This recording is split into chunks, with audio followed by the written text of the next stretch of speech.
Understanding your unconscious, grounding your earth is so key to helping you move mountains, to find your ahas, to breeze through your breakthroughs. And this is what I've been sharing here. I've been talking about gate 22 because that is what it's for me. And so let's get started. Let's just dig in so that you're here. This is a report that I made for myself. And it's similar to what I make for clients. They all look a little different because everybody's looking for something different. And so the answers or the guidance is different. And I create them so they become these self-study guides. And I've really been going through mine. And it's not just a self-study guide. I feel like I can coach myself. I can open up any part and see something new. Or whenever I have something that's kind of bothering me, I just literally just open it up to any page and there's something there for me. I just love that.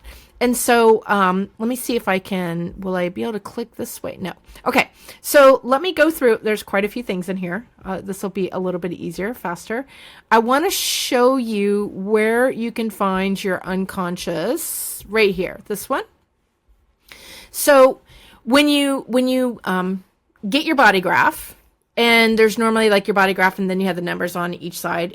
Different programs display it a little differently. And if you don't know what yours is and you want to find out, just reach out to me. I will send you yours. No strings attached. I'll just send you your chart. Happy to do that for you. I'll put something here in the description so that you know how to do that if that's something you're interested in. So the part that I'm going to get out my handy dandy tool here that we're looking for is right here. So mine is my earth or my grounding on my unconscious side is gate 22, and it's right here on the body graph.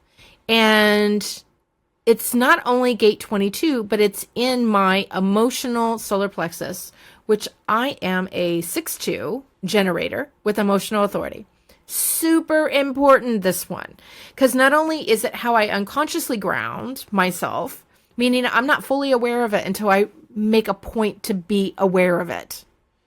On the conscious side, you also have a grounding, but this one I'm pretty aware of. And it's all about this communication. It's up here. I'm pretty aware of it. I've been working on that for a long time. And but studying it in my human design, I understand it a little bit better. But this one on the unconscious side is something that I have really been digging into, leaning into and learning about and letting it unfold with right in front of me. And it's something where I was always doing some of this, but it was little bits and pieces. It was never fully connected, and I didn't fully understand it until I started studying my human design, and it all like click, click, click, all came to make sense to me. So let's get to the page where I have another video where I did talk about it right here. Right there. And I talked about these two, about the gate and kind of what it meant. And what I want to do in this video is I want to connect it to my solar plexus. So this is about my emotional authority, my defined solar plexus, but it really is about this gate 22. So it's bringing this part together. And so I'm going to read it to you, and we'll go through, and I'll give you some insights as we go through along the way. So let's make this a little bit bigger so it's a little bit easier to see. I'll move me off to the side here a little bit. All right, the grace of presence. So it's the gate of grace, or grace is like the graciousness is like the gift of it. And your inner pool of currents and tides. You know what? I'm going to just do this real quick here. I'm a one take kind of person, and this is me being me. And I can already tell I'm tripping over my words, and I do that. But sometimes I feel like I get a little too like, oh, I'm so excited, and I need to kind of calm myself down. So I'm going to do just some quick, just pat my body and kind of like wake it up into the space. And you can't see me, but I'm doing it on my legs. Your arms and your legs are the fastest way to do this. And I'm just, oh, when you get that nice little sigh, that's when you know that you're there, it's bringing, I don't know if you can tell. And I feel this like a big exhale just came out of my body. So it was not just a sigh from releasing breath, it's my whole body. And it changed, and you could probably tell because of how I'm talking differently. And this isn't me controlling my voice, it's me just letting it be. So that's the power of that. All right, so let's go back and let's start reading. The grace of presence, your inner pool of currents and tides. Your emotional solar plexus is filled with the currents of desire, nuance, emotional depth, and creative tension. You feel your emotions, you embody them. You move through waves that rise and fall with timing that isn't always linear, but is always wise. It's a language in itself.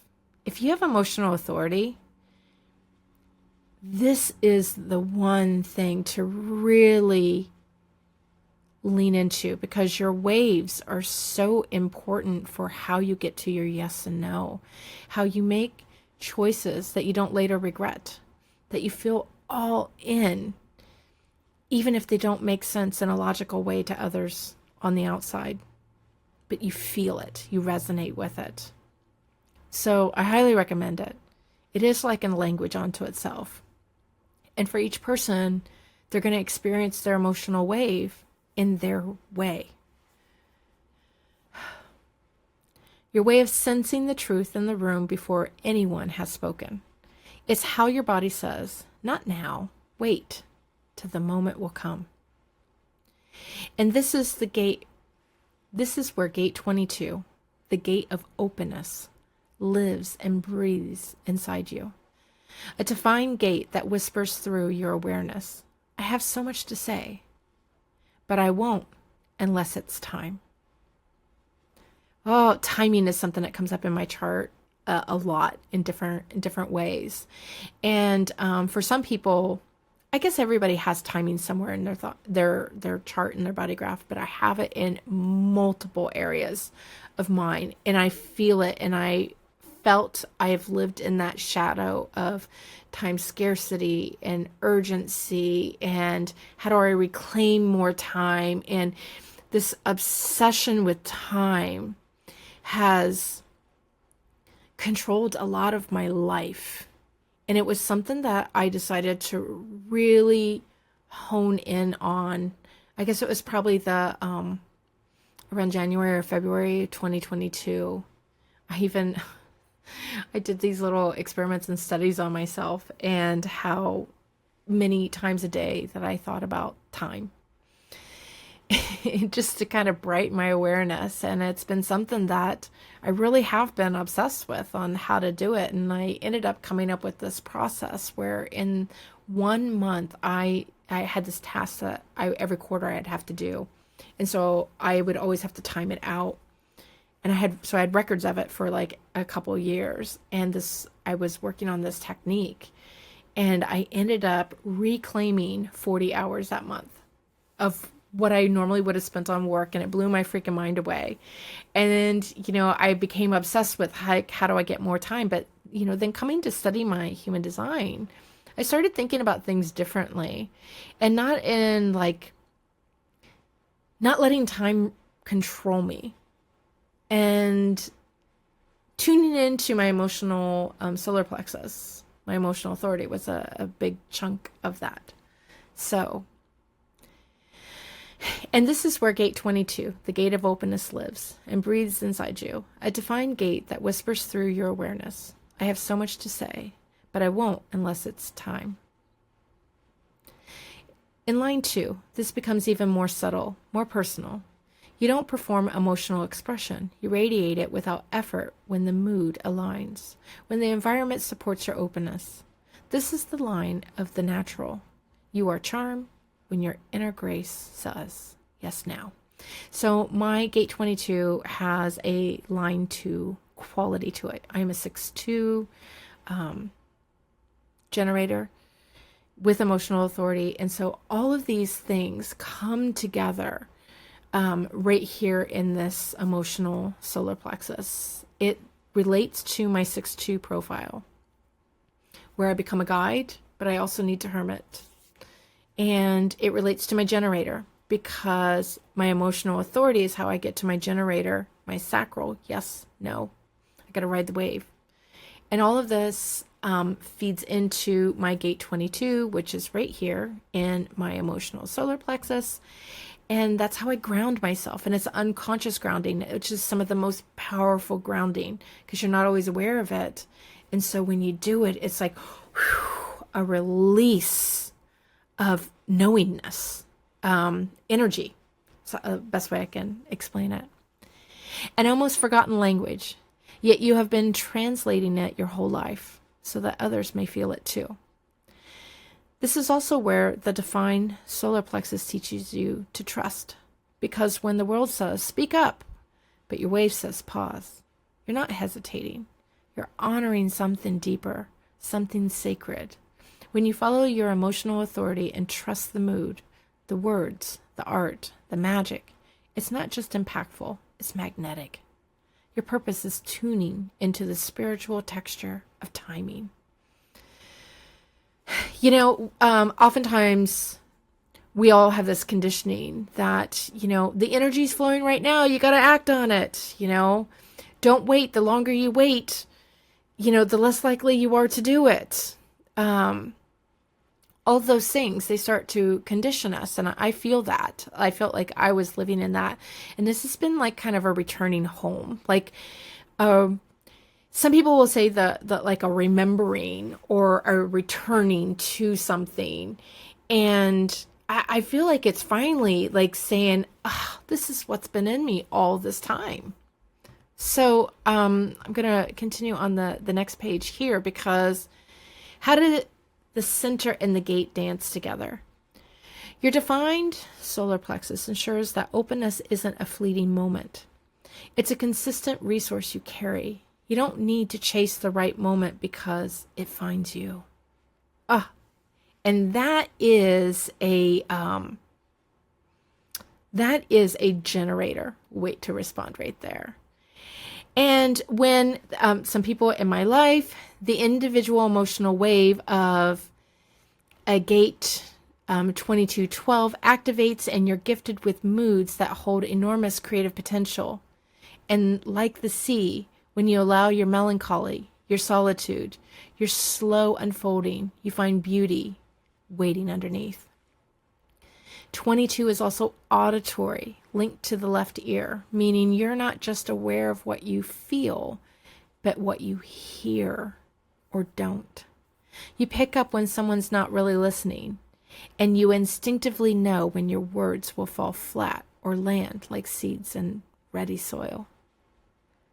Let that be your cue. I got to tell you that so many times, like there's things like, I just know I feel like compelled to share something, but I sense they're not ready for it. They're not here for it.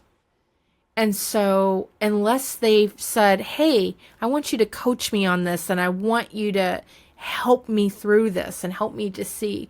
And sometimes when I'm coaching with somebody, it happened actually recently, and I just had to interrupt and say, because we'd been working together and we have this kind of trust, and like, I'm going to tell you something. I don't know if you're ready to hear it. You might be, but I feel inside, this is the moment to share it with you and let it sit with you. And you don't have to agree with me. And I set it up in a right way, where in the past I used to say, why don't you just do this? This is what you need to do. And that never goes over well. So at least not for me. So I'm going to let it be my cue. Is it going to fall flat? Or are they really, truly ready for it? Are they open to hearing it, even if it's only a small amount that they can hear today? When you're not in the mood, there's wisdom there. When you are, you're a vessel for transformation. And that's the difference. Am I sharing my wisdom, or am I creating space for them to have a transformation? There's a difference. And so, how does this become your path? Your purpose is graciousness, a fierce tenderness of a woman who honors her emotional ecosystem, even when it's raw or unkind. You don't do on demand, you do on alignment. And I think that goes right back to this, what I was saying here. Am I just spouting and telling stuff?